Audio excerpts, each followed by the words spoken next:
Alright, let's learn about Georgia. No, Georgia.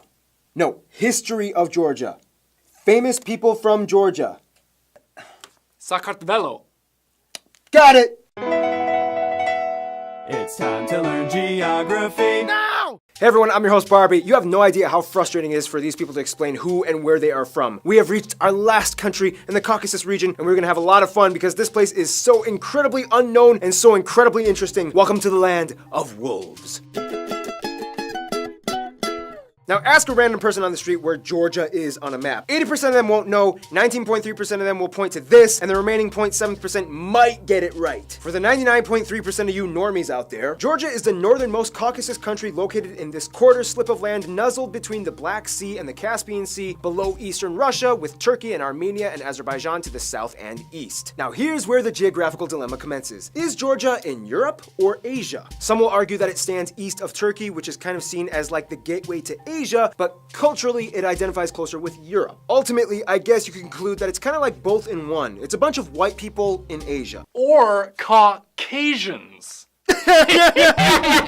Quick side note, the origin of their name, Georgia, is kind of disputed. Some will say that it has to do with Saint George, their patron saint. Others will say that it came from the Greeks and their word Georgios, which means tiller of the land, since the land was so fertile. But a lot of scholars might say it comes from the Persian word gur or gurgan, meaning wolf, hence land of the wolves. I mean, that name does sound pretty cool. I mean, if I was a scholar, I'd probably discredit all the other claims in favor of that one. Nonetheless, Georgians call their own country Sakartvelo, or the land of the Kartvelians, which is another word for Georgians. Now this is gonna be my favorite part because you know me. Incredibly complicated administrative division time! Georgia is a candy shop loaded with territorial anomalies. First of all, if you go to Georgia and look at a map of Georgia that they have drawn out themselves, you'll get something that looks like this. A country divided into what looks like 11 regions and one city, the capital, Tbilisi. Yeah, I know, it looks like Tbilisi. It's Tbilisi. However, it's more like 10-ish regions and 2 autonomous republics, one of which cuts through parts of 4 of the regions. These republics are Abkhazia and, be careful what you call the second one, most people outside of Georgia will refer to it as South Ossetia, but in Georgian, it's called Samachablo, or the Skinbali region. In the simplest way I can put this, these regions came about through a complicated history that involved independence from the USSR, and then support from Russia after the USSR. Technically, these are, at least considered by most in the international community, autonomous breakaway regions of Georgia that kind of govern themselves, but are kind of heavily influenced by Russia as well. To this day, Russia, Nicaragua, Venezuela, and for some reason, Nauru are the only fully sovereign countries that recognize Abkhazia and South Ossetia as independent nations. Travel between these 2 breakaway states is still possible, though it's just way more difficult for Georgians to enter the regions than it is for Ossetians and Abkhazians to get into Georgia. Whew!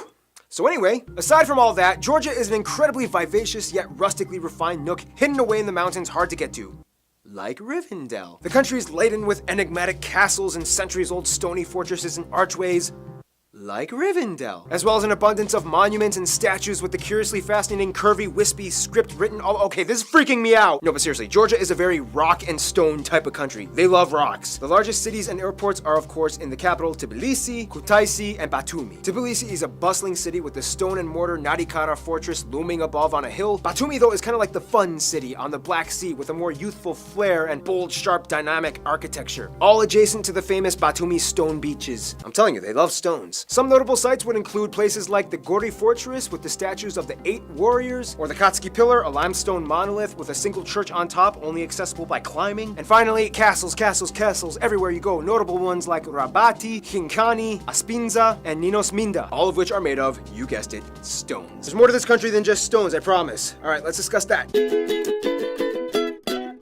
Well, as you may have already figured, Georgia is quite mountainous with an expanse of incredibly diverse, conveniently located hills and valleys. The reason why it's so convenient is because the entire country is pretty much nestled between the greater and lesser Caucasus Mountains, which protects it from the blistering cold air masses that pummel southern Russia, yet it also barricades against the hot and dry streams that penetrate from the south. This means that they have overall pretty comfortable weather and just the right amount of rainfall and sunshine. The mighty Kura, or Mtkvari, is the longest river that flows upward and arches south into the areas through Tbilisi, and the highest mountain and 3rd highest in Europe, if you consider Georgia part of Europe, Mount Sakhara, located in the north along the Caucasus. Concealed within the hills lies the Yavkheti volcanic plateau and the southern Georgia volcanic highland. These are some rather unstable geological regions that will produce hot springs, mineral water, and seismic activity. And of course, caves. So many of them here. You have the still yet to be completely explored Meluri cave in Imereti with waterfalls, the Prometheus cave that Greeks claim to be the spot where Prometheus was chained to his rock in Greek mythology. Greeks have a history of diaspora in Georgia since like the 7th century. But the most famous cave would probably be the Krubera cave, found in Abkhazia, otherwise known as the world's deepest cave that goes further than 2,000 meters down. Rapid fire round, you may also want to see the Abasha waterfalls, Martvili Canyon, Crybaby Mountain because it rains there almost the entire year, the incredibly beautiful Blue Lake in Abkhazia with peacocks around it for some reason. Speaking of animals, many might say that unofficially the national animal might be the wolf. The Caucasus region has some of the highest quality of soil in the world in terms of land usage. Georgia has one of the oldest and finest winemaking traditions that go back as far as 300 BC. Otherwise, Georgia has been a hub for mineral mining and petroleum extraction. They share a pipeline that goes through Turkey into Azerbaijan. The national dish would have to be khachpuri, or unofficially referred to as Georgian pizza, a decadent soft bread baked with gooey melted cheese, sometimes served with eggs and other ingredients often baked in. They love cheese. They have so many different kinds, from the salty, briny sulguni to the weird, stringy tenili. They even have a dish where they put cheese inside of cheese. Basically, all you have to know is that when it comes to Georgian cooking, they love cherry plums and tarragon. That's like their go-tos. All right, enough about food. Let's talk about the people that eat those foods.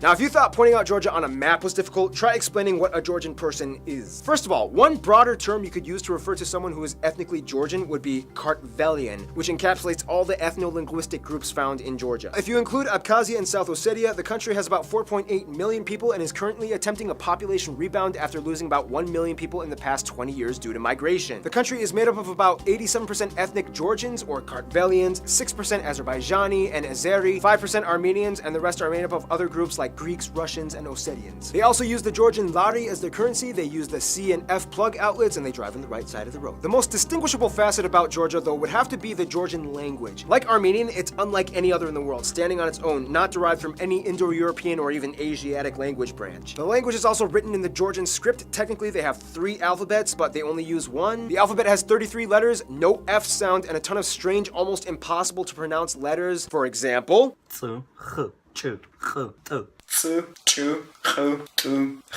thank you to those geography peeps, you guys rock. Keep in mind though, there are other Kartvelian minority languages spoken in Georgia as well, such as Magrelian and Svan in the west and partially in Abkhazia, as well as Laz in the south. Abkhazia and South Ossetia each have their own distinct languages and cultures that contrast with Georgia, although Georgians like to think that Abkhazians are basically just Georgians that speak a different language. The Abkhazian people write in the Cyrillic alphabet, and the Ossetians are actually a Christian Iranian-based ethnic group that inhabited the area. Keep in mind, I said Iranian, not Persian. Not all Iranians are Persians. Just keep that in mind. Now, we don't really have time to explain the complete history, but basically, all you have to know is that in the 3rd century BC, some dude named King Parnavaz of Kartli united all the Kartvelian-speaking tribes in the Caucasus area, hence creating what was essentially the first proto-Georgian nation. From there, you had Romans, Persians, Arabs, Turks, Golden Age, where they had women under the title of king, Mongols, Ottomans, Russians, and finally back to Georgia. Done! The funny thing is, even after 2 millennia of usurping empires, Georgia still maintained and held on to their own distinct identity, refusing to completely assimilate to any outside system. Christianity is the dominant religion, as about 84% of the population adheres to the Eastern Orthodox faith, 10% mostly being Muslim from the Azerbaijani population, and the remainder are mostly Armenian Apostolic or Roman Catholic. Christianity is kind of like a big deal here. Georgia became one of the first countries in the world to adopt Christianity, and as tradition holds, Jesus' disciple Andrew preached the gospel into ancient Scythia, which included the regions that Georgia lies in today. Also, a lady named Saint Nino converted the entire country. Culture-wise, Georgia is kind of strange because it's not quite European and it's not quite Asian. It's its own thing. Georgian polyphonic singing is actually filed under UNESCO's Intangible Heritage List.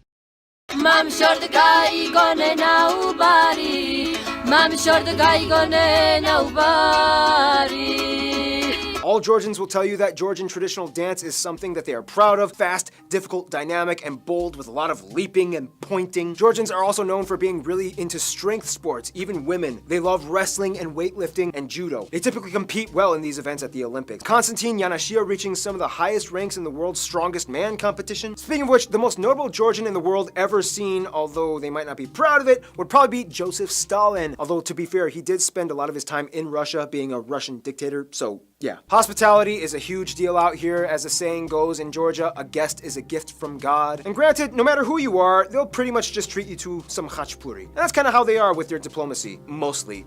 Russia. Let's explain.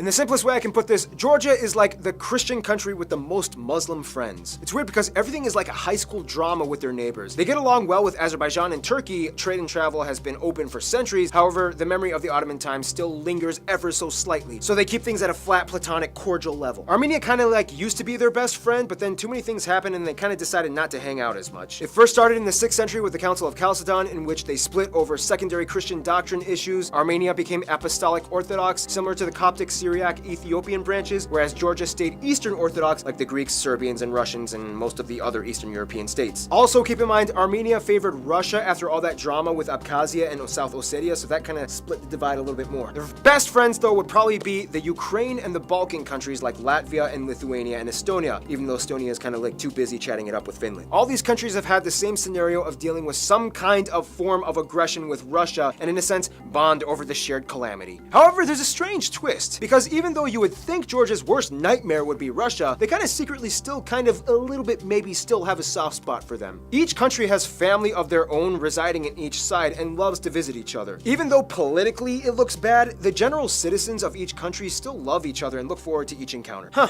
isn't it funny how the general populace of a country is not always directly represented by their government? Shocking. In conclusion, Georgia is an elaborately hidden, rustic yet modernized medieval domain locked away in the secret hidden mountains, caught between two worlds that it refuses to identify with its own vibrant heritage that has stood the test of time on its own, especially that melted cheese bread part. Stay tuned, the big guy, Germany, is coming up next.